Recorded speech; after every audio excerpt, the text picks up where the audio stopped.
নমস্কার, আমার দাদাভাই ও দিদিভাইরা।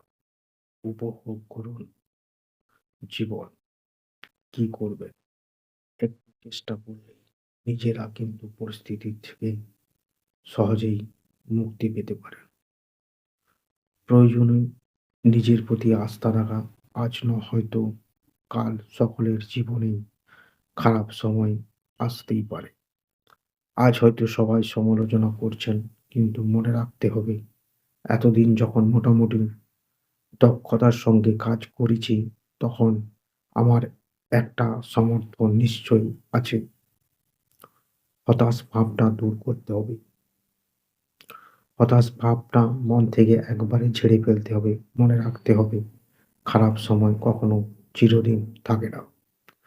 যদি কেউ সমালোচনা করে, তাহলে রাগের মাথায় তার কথা উড়িয়ে না দিয়ে ভেবে দেখতে হবে তাদের অভিযোগ কোনো ভিত্তি আছে কিনা। কোনো সমস্যা হচ্ছে কোথায়? কোথায় সমস্যার সূত্রপাত সেটা ঠান্ডা মাথায় ভাবতে হবে। যেমন ধরুন, সৌরভ গাঙ্গুলীকে যখন ভারতীয় টিম থেকে বেরিয়ে দিয়েছিল, তখন তিনি রঞ্জি ট্রফি খেলেছিলেন এবং তার টেকনিক্যালগুলো ধরে তারপরে তিনি আমার দেশের টিমে ফিরেছিলেন। সবসময় মনে রাখবেন, জীবন বহুমুখী। আপনার কর্মক্ষেত্রে সমস্যা থাকতেই পারে, কিন্তু সেটা তো জীবনের একটা ছোট্ট অংশ মাত্র। চেষ্টা করুন বাড়িতে ছোটখাটো কাজ করতে, ছোটখাটো ভ্রমণে বেরিয়ে যান।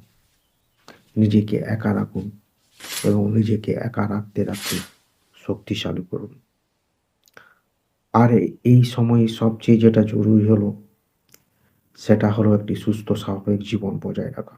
ঠিক সময়, সঠিক পরিমাণে খাওয়া-দাওয়া, হালকা ব্যায়াম করা, বই পড়া, গান শোনা, ঘুরতে যাওয়া, মনটাকে সবসময় ব্যস্ত রাখা। প্রয়োজনে বাড়ির আশেপাশে পরিষ্কার-পরিচ্ছন্ন করা, বাড়ির ছোটখাটো কাজ করা, রান্না করা, এইসব ইত্যাদি করে নিজের মনকে করে আস্তে, আস্তে খারাপ সময় আপনার কেটে যাবে।